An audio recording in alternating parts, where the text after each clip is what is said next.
बिस्मिल्लाहिर्रहमानिर्रहीम। मलक सज्जाद ब्लॉग्स में खुशामदीद। अब बहुत कम जी यूट्यूबर हैं जो ख़ुद जो है वो ट्रैवलिंग करते हैं या जिनको ट्रैवलिंग का शौक़ है, क्योंकि ट्रैवलिंग का शौक़ एक तो एक एक्सपेंसिव शौक़ है, ज़ाहिर सी बात है महंगा शौक़ है। दूसरी बात यह है कि एक टाइम टेकिंग जो है वो शौक़ है आपका, कि आपको टाइम देना पड़ता है। तो हमारे यहाँ एक ना ट्रैवलिंग करने की वजह ये भी होती है कि लोग अपने ज़रिए माश की वजह से बिज़ी होते हैं, तो उनके पास फिर इतना टाइम नहीं होता कि वो गाहे बगाहे जाएँ। लेकिन मैं अल्हम्दुलिल्लाह मैं समझता हूँ खुशकिस्मत लोगों में से हूँ कि जो ज़रूर किसी न किसी हवाले से उनकी ट्रैवलिंग रहती है, चाहे वो यूरोप की हो चाहे एशिया की हो। क्योंकि जो ट्रैवलिंग कर रहा होता है उसको इस बात से गर्ज नहीं होती कि उसने एशिया की ट्रैवलिंग करनी है या यूरोप की करनी है, क्योंकि उसका मकसद ट्रैवलिंग है। उसका मकसद किसी मुल्क में जाके कोई रेजिडेंसी लेना या कोई बिज़नेस करना या कोई किसी भी किस्म की कोई सियासी बना लेना, ये नहीं होता। ये मैं इसलिए आपको बता रहा हूँ कि पिछले साल इन्हीं दिनों मैं फ़्रांस में था, तो एक दोस्त ने कहा कि यार ये आप फ़्रांस आए हुए हो तो जर्मनी पास ही है, तो आप जर्मनी चले जाओ, क्योंकि पाकिस्तान से जर्मनी का वीज़ा जो है वो नॉर्मली कहा जाता है कि मुश्किल वीज़ा है, क्योंकि इंटरव्यू बेस्ड वीज़ा होता है।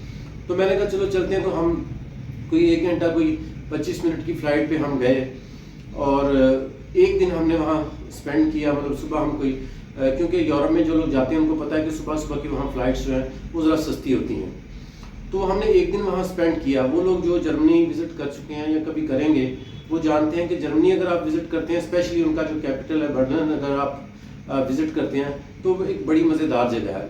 वैसे तो यूरोप तकरीबन स्पेन, इटली, फ्रांस, जर्मनी ये तकरीबन एक जैसे ही है, पुराना स्ट्रक्चर बिल्डिंग का वैसे ही है, लेकिन कुछ चीज़ें डिफरेंट होती हैं। जैसे वहाँ पे अगर आप कभी जर्मनी जाएं तो जर्मनी में जो मज़ेदार चीज़ है वो ये है कि वहाँ पे उनका जो टीवी टावर है वो सेम लाइक मलेशिया में जैसे KL टावर है वैसा है। रेस्टोरेंट्स भी है और बड़ा राउंड है, बड़ा खूबसूरत। तो वहाँ से आपको पूरा बड़ा मज़ेदार जो है वो सिटी का नज़ारा बड़ा अच्छा है, सनसेट के टाइम भी और दूसरे जिस भी टाइम पे आप प्रेफर करें। इसके अलावा अगर आप जर्मनी में गए हुए हैं तो वहाँ पे जो सबसे बेस्ट तरीक़ेकार जो मैं समझता हूँ ये है कि आप सिटी टूर की बस लें और उसके ऊपर आप सिटी देखें, उसका भी अपना ही मज़ा है। या आप जो इन सिटी जो क्रूज़ चलता है जैसे कि पेरिस में भी चलता है, तो वो भी आप ले लें। तो ये 2-3 चीज़ें जो हैं वो बड़ी अट्रैक्शंस वाली हैं।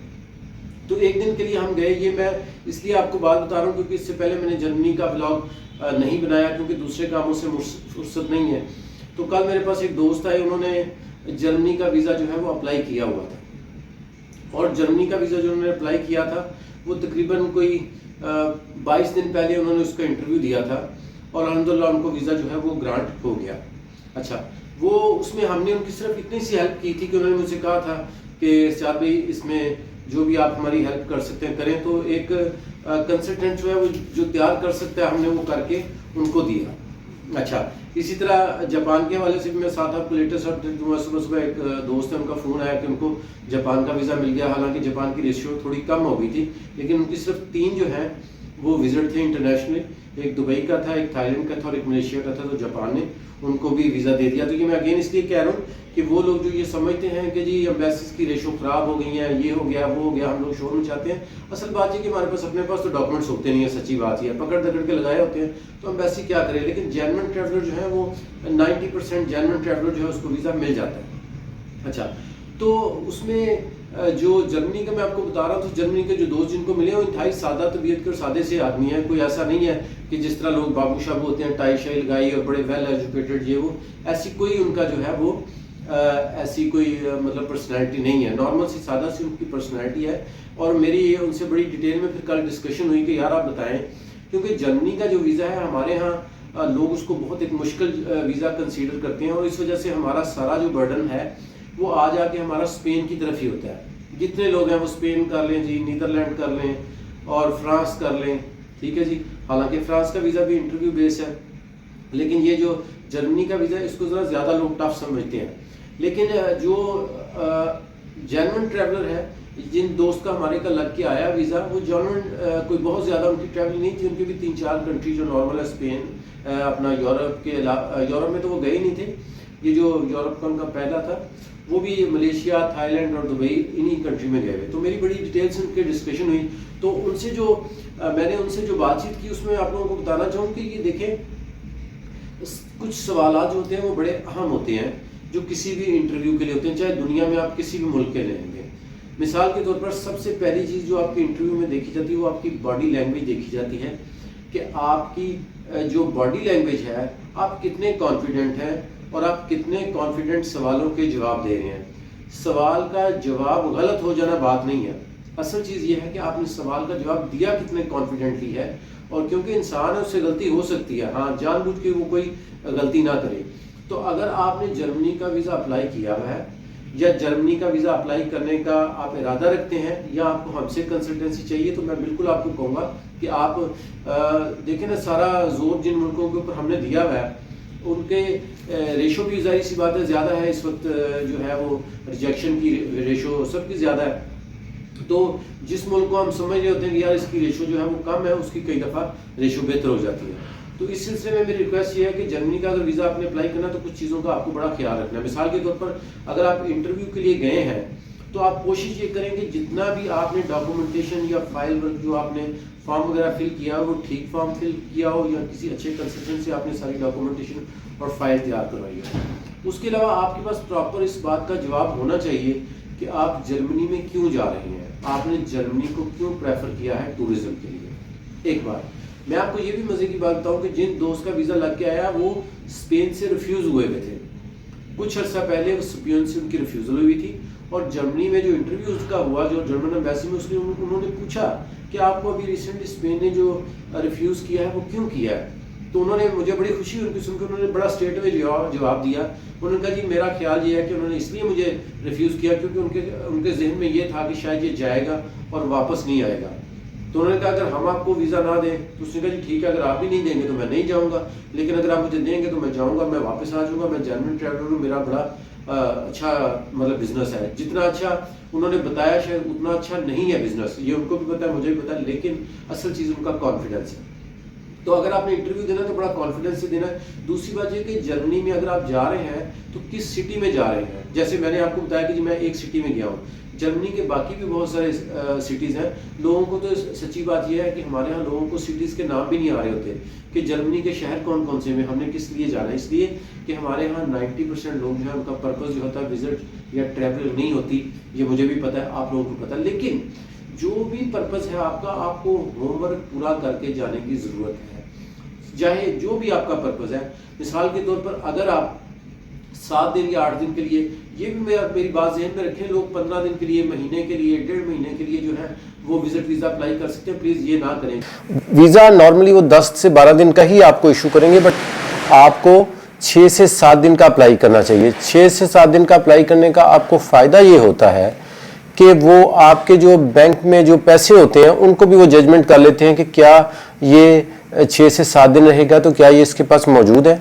बहुत ज़्यादा पैसे जो हैं वो भी कभी आपको फ़ायदा नहीं देते। एक एवरेज पैसे जो हैं बैंक अकाउंट में कितने होने चाहिए, सिंगल पर्सन के लिए 8 से 10 लाख रुपए अगर हो तो ये एक नॉर्मल पैसे समझे जाते हैं जिनके ऊपर वीज़े लग जाते हैं आम रूटीन में। जर्मनी विजिट वीज़ा के हवाले से 10 सवाल ऐसे हैं कि अगर आपने उनके जवाब दे दिए तो मैं आपको गारंटी के साथ कह सकता हूँ कि इंशाअल्लाह ताला के हुक्म से आपका वीज़ा ज़रूर लगेगा। 10 सवाल जो हैं वो कौन कौन से हैं ये मैं आपको बताता हूँ। सबसे जो पहला सवाल आता है वो आपसे यही पूछा जाता है कि सर आप कहाँ जा रहे हैं। क्वेश्चन ये होता है सबसे पहले, सर आप कहाँ जा रहे हैं। जी मैं जर्मनी जा रहा हूँ, से फॉर एग्जाम्पल। ठीक हो गया। अब अगले सवाल शुरू हो जाएंगे। अगले सवाल क्या क्या हैं। सबसे पहला सवाल तो ये है कि सर आप कहाँ जा रहे हैं। आप कहते हैं जी मैं जर्मनी में जा रहा हूँ।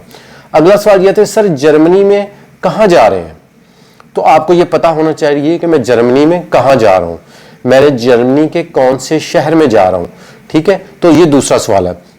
उसके बाद ये है कि जाएंगे कब, कब आपने जाना है, तो ये आपको पता होना चाहिए मैंने जाना कब है। उसके बाद ये सर वापस कब आएंगे, तो आपको पता होना चाहिए कि मेरा कितने दिन का स्टे है और मैं वापस कब आऊँगा, ये आपको पता होना चाहिए। उसके बाद ये है कि आप अगर वहाँ जा रहे हैं तो आपका स्टे किस होटल में है, तो उस होटल का नाम आपको आना चाहिए कि मैं किस होटल में ठहरूंगा, कितनी नाइट का मेरा जो है वो स्टे है। उसके बाद अगला जो सवाल आता है वो फाइनेंशियल डॉक्यूमेंट्स के हवाले से आता है, सर आपका बिजनेस क्या है? तो आपको ये पता होना चाहिए कि आपका बिजनेस क्या है। अच्छा, बिजनेस में आपके एम्प्लॉयज कितने हैं? अगर आप मालिक हैं तो आपके कितने मुलाजिम हैं और आपका बिजनेस क्या है? अगर आप एम्प्लॉयर नहीं है और एज ए एम्प्लॉय काम करें तो आपकी कंपनी की जो इंफॉर्मेशन है वो आपके पास पूरी होनी चाहिए। कंपनी का हेड ऑफिस कहाँ है, कंपनी में वर्कर कितने हैं, कंपनी में आपकी पोजीशन क्या है, और जो आपने पोजीशन वहाँ लिखी हो उसके बारे में आपको काम का भी पता होना चाहिए। अच्छा, इसमें एक और चीज़ बहुत आम होती है, वो ये है कि जी आपने बता तो दिया कि जी मैं जो है वो जर्मनी में से फॉर एग्जांपल बर्लिन जाऊंगा। अच्छा सर, वहाँ पर कौन कौन सी अट्रैक्शंस हैं जो आप देखेंगे? तो यहाँ पे अगेन वो पहले वाला सवाल आ गया कि अगर आपने 15 दिन का प्लान दे दिया और आपने कहा जी मैं 2 सिटी में जाऊंगा, तो हर बंदे को पता है, मिसाल के तौर पर पाकिस्तान की मिसाल ले लें तो पाकिस्तान में अगर मैं कहता हूँ कि जी मैंने अपने दोस्त को बाहर से बुलाना, जब 15 दिन लाहौर देखेगा, तो 15 दिन में तो लाहौर नहीं देखा जाता। लाहौर देखने के लिए 2 दिन काफ़ी है। तो यूरोप के किसी भी सिटी को देखने के लिए मैं ये समझता हूँ कि 2 डेज इनफ। तो आपको ये पता होना चाहिए कि आप वहाँ पर जिस सिटी का आपने नाम लिया उसमें कौन कौन से प्लेसेस हैं, उन प्लेसेस के नाम क्या हैं, उन प्लेसेस की टिकट्स क्या हैं। ये बहुत ज़्यादा एक अहम सवाल है। अगर वहाँ पर म्यूज़ियम आप देखने जा रहे हैं तो म्यूज़ियम का नाम क्या है, म्यूज़ियम की टिकट्स क्या हैं। ये जो ऐसे सवालात हैं, ये 9, 10, 11 सवाल जो हैं वो बनते हैं, फिर सवाल से सवाल निकलता जाता है। अगर आपने इन सवालों के जवाब दे दिए आसानी से तो और कॉन्फिडेंटली, तो मेरा ख्याल है इंशाअल्लाह ताला अल्लाह के हुक्म से आपको ज़रूर वीज़ा मिलेगा। कंसल्टेंसी के हवाले से मेरी अगेन रिक्वेस्ट है, आपको हमसे कंसल्टेंसी चाहिए। व्हाट्सएप पे इतने मैसेज हैं कि वो बड़ी बड़ी जो एम्बेसीज हैं, आपको पता है, वो भी जवाब नहीं दे पाती जब इतने ज़्यादा प्यार करने वाले हों, इतने ज़्यादा क्यूरियस करने वाले हों। तो अगर आपको व्हाट्सएप पे हमसे किसी भी किस्म की कंसल्टेंसी चाहिए, किसी भी कंट्री के लिए, चाहे जर्मनी के लिए चाहिए, फ्रांस के लिए चाहिए, स्पेन के लिए चाहिए, USA, UK, कनाडा, तो मेरी रिक्वेस्ट ये है कि जो 0303 वाला हमारा नंबर है 800-8, स्क्रीन पे भी आपके आ रहा होगा, उस नंबर पर आप एक सिंपल व्हाट्सएप करें कि हमें इस कंट्री के लिए कंसल्टेंसी रिक्वायर्ड है। और अगर आप लाहौर और गिरदोनवास से हैं तो मेरी रिक्वेस्ट ये है कि 11 से 6 मैं मौजूद होता हूँ, आप ज़रूर तशरीफ़ लाएँ। चाहे हमसे कंसल्टेंसी ना भी लें, लेकिन हमसे जो भी आपको इन्फॉर्मेशन चाहिए वो आके बैठ के लेंगे। उससे मुझे ये फ़ायदा होगा कि जो और लोग हैं उनका भी टाइम जो है वो सेफ हो जाएगा, ताकि मैं मोबाइल पे ज़रा कम तवज्जो दें, क्योंकि इतनी दूर दूर से लोग आते हैं। तो फिर फ़ोन पे जब हम ज़्यादा रिस्पॉन्ड करते हैं तो लोग कहते हैं जी हम आपके पास आए, आप हमें टाइम नहीं दे रहे। तो मेरी रिक्वेस्ट ये है कि अगर आपने जर्मनी विजिट वीज़ा अप्लाई करना है तो ज़रूर विजिट वीज़ा अप्लाई करें और कॉन्फिडेंटली सवालों के जवाब दें। इंशाअल्लाह ताला अल्लाह ने चाहा तो आपको ज़रूर वीज़ा मिलेगा। बहुत शुक्रिया, दुआ में याद रखें। अल्लाह हाफ़िज़।